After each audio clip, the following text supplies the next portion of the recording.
In module 2, we want to answer this question or questions. What do you need in order to qualify for a grant? Now, there are both subjective and objective items on that list. So let me highlight that. There are some objective things that you must have. These are going to be asked by the same for every single grant from every single grant maker for every single grantee. They are objective. They do not change. You absolutely must have them or you can't apply for the grant. And then there are some subjective items.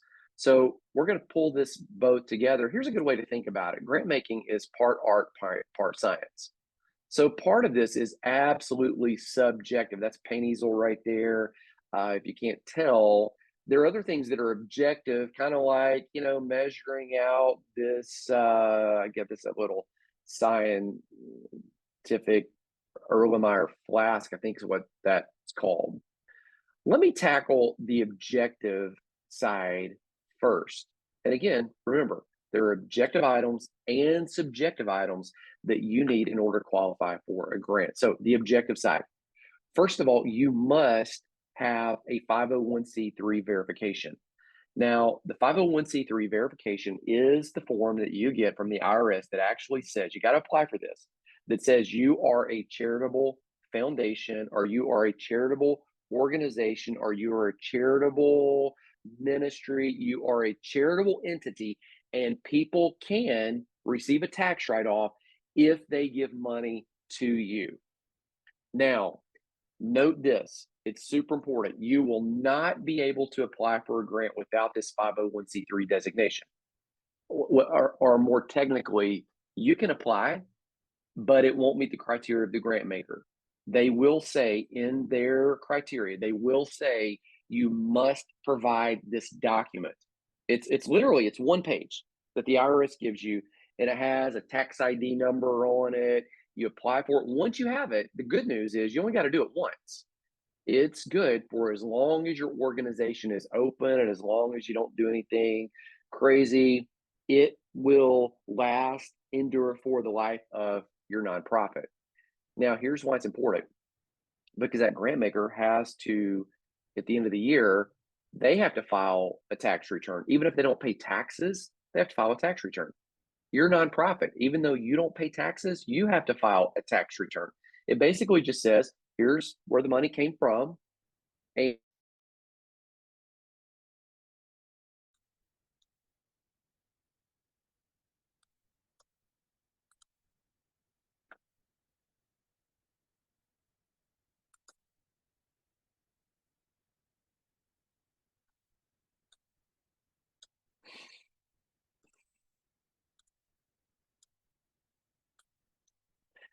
the tax return basically says, here's where the money came from, and here's where the money went. Now, you've got to do that.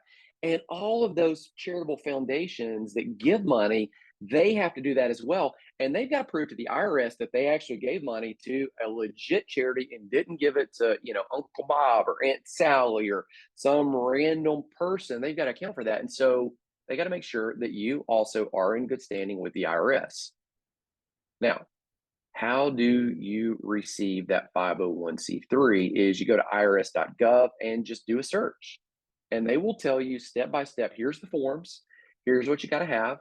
The forms are going to include, and I know this is basic overview for many of the people who listen to this, but the forms are basically going to say, okay, what's the name of your organization? What is the mission of your organization? What is the budget of your organization? What are some of the things that you do? And who is the board of directors? All of that is there. Now, it takes about 9 months to receive this from the time that you apply. I've seen people get it as soon as 5 months. I've seen people do it and it take a little bit longer than that. It takes about 9 months, though, on average, to receive this form from the time that you apply. So if you don't yet have it, and you are a person, you've come and got this training because you're saying, hey, I want to start a nonprofit, I want to start something, but I'm not sure, how to fund it and all of that. And so you've got this, here's what I'd say. Because there are a lot of people who are doing great work and they're just kind of funding it themselves. Or they started doing something, as a side hustle out of their church, and the church was helping them, and then it grew. Or they're just out of the goodness of their heart, they're going down and doing good work that they're just paying for themselves, and then it starts growing, and you're thinking, man, I need to kind of legally legitimize this stuff. What you're doing may already be legitimate, but you want to legitimize it legally so you can open bank accounts and get it funded and take up charities and donations and all of that. So here's what I would say. If you don't have this form yet, this designation, begin the paperwork now, even while, and this is important, even while you are doing the work of serving others and achieving your mission. So go ahead now and function as if, and they allow you to do that, as if you are already a charity. You can act as one even though you don't have the official designation. You just can't apply for a grant until you do have the official designation. But I tell you this, it's going to be a lot easier to get funded by a grant maker if they see that, hey, I've been doing this work for the last 6-9 months, and just now I've got my designation, and so now I'm applying for a grant. When we started a nonprofit back, it's been over a decade ago now, we really began. I began laying the groundwork and writing out all the plans in December of one year, hit the ground running, and opened in January of the next year. So just a few weeks later. Now, in that January, by that time, I had my budget, had board of directors, had everything together. I need to apply for the 501c3. So early January, I sent off the paperwork to the IRS, and I started communicating with grant makers right then that I knew. I'll tell you about that strategy in a different module. I started communicating with them and letting them know, hey, we're open, we're doing this. I've applied for my 501c3, so I know that I can't apply for a grant yet, but we started doing the work as if we raised some money. Some of it we funded for ourselves. We had some churches that gave us some money to do what we were doing. We were helping people come off drugs, off the streets, out of prison, out of human trafficking. And so we're doing all that as if we are a charity. And when we finally got that designation in August of that year, I believe it was, so it took about 8 months. We finally got that. I was ready to apply for a grant in September, and we received a big grant in September.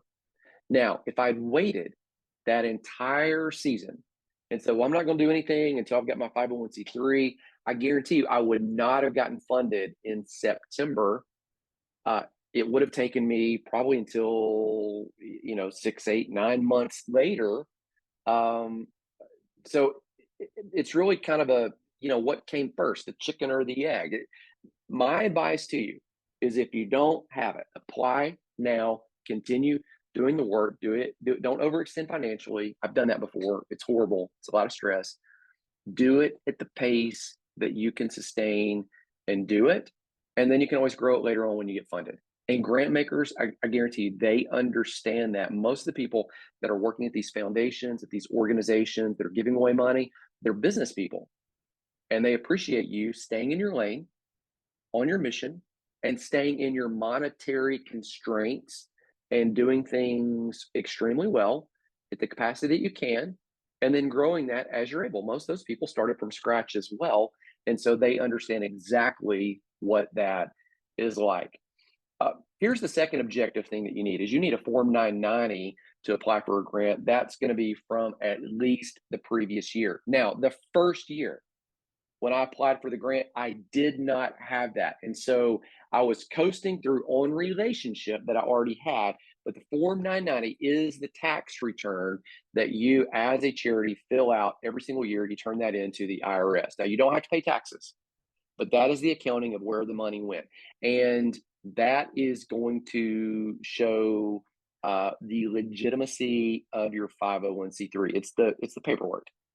It's, hey, we took in this many donations. Hey, we spent the money on this. And you don't have to be ultra specific about here's where every single little penny went and show them every single. You have to account for all of it, but you can use broad categories from your budget of where everything went. Now, this Form 990, it's the tax return that nonprofits send to the IRS every single year. And here's a pro tip about that: is you need to consider having a CPA complete your Form 990. It'll cost you a little bit of money, but many grant makers will ask if you have audited financials. If you don't have audited financials, that's okay. I never had audited financials. At some point, we did get what's called a review. So there's different degrees of what accountants can do for you. Accountants can do a compilation where they put everything together.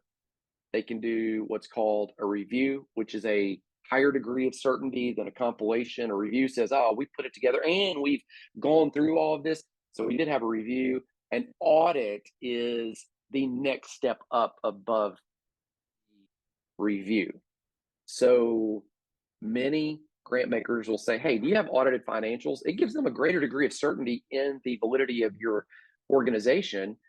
And at some point, you're going to say, hey, if you get $1 million in funding each year or more, $500,000 or more, you're going to want to do an audit to keep up with everything. But in the early days, if you can get a CPA to fill out that Form 990 for you, to take your books, to look through them, to take your budget that you've put, to take what you've got off QuickBooks and look at all of that and do that Form 990, that's really going to help you when you go to submit for these grants, because it's going to show, hey, we've had somebody outside of our organization, we've been managing this ourselves, but we've had somebody else take a look at this. That's going to help bridge that gap. So every grant maker is going to say, attach the most recent Form 990 or give us an explanation as to why you don't have one. The only, in my mind, acceptable reason why you don't have one is we are less than a year old. And most of the time, if you're less than a year old and don't have it, you're not going to get the grant. That's the bad news. Good news is still go ahead and apply, because remember what I told you earlier is you get to tell somebody who said their mission is to give away money. You get to tell them about your organization. So go ahead and take a shot at it. In my experience, most of the time, people reject you the first time anyway, because they've already kind of made up their mind from the previous round of submissions who they want to find this time. And so they reject you. That's okay. Submit again. So go ahead, first year out of the gate, as soon as you get that 501c3 and submit, and then as soon as you can, year end, Form 990, even for that partial first calendar year. Number 3 is you're going to need financials for the previous 2 years if you've got them. Now, if you're new, you need to go all the way back to the beginning as far as you can if you don't have 2 years, and just give them what you got. Sometimes grant makers will even say, hey, give us the previous 2 years and the partial year that we're in now up to the most recent quarter that you have. So that's objective data that you've got to provide for them. If you don't provide it, probably not going to get funded. They want to see kind of what you're doing. It's usually a one-page summary. It's not pages and pages and pages and pages of stuff. Early on, I thought, man, the more information I send, the better. That's not always the case. They want to see the summary, and if they want more information, they'll ask for it. And sometimes they do, and then you can just send that then. Number 4 is you're going to need an annual budget. That, again, will be a one-page summary. Not every single little detail, but a one-page summary. Number 5, you need your official organization name. So let me give you an example. Organization where I'm on staff, Crosswinds, that's what we call it. That's kind of on our logo, a big word, but the technical name is Crosswinds Foundation for Faith and Culture. So they're going to want to know that technical name. You might be going by kind of shorthand, a name publicly that everybody knows you by, but they're going to want to know your official organization name. Number 6, they're going to want to know the mission of that organization, about 200 words. So you don't fill out everything. You just got to be really precise. Here's what we do. You can't tell them everything. You can tell them, just kind of nail it down succinctly. I would say, by the way, we have some more training on this website about what needs to be on your website. And how do you clarify your mission of what you do, whether you're a business, whether you're a nonprofit, whether you're a charity? How do you clarify it in such a way that people see it and they know they've got a certain next step? Oh, that's really not for me. Or, oh man, that's exactly what I'm looking for. That's exactly who I want to help. So if you need help on that, there are courses that we have on here that will help you nail down what needs to be on your website. That will help you nail down the mission of your organization. Number seven, they're going to want to know a short history of the organization. And right there, I put it's about 500 words. So it's not everything. It's, what's the need that you saw? Why you started this?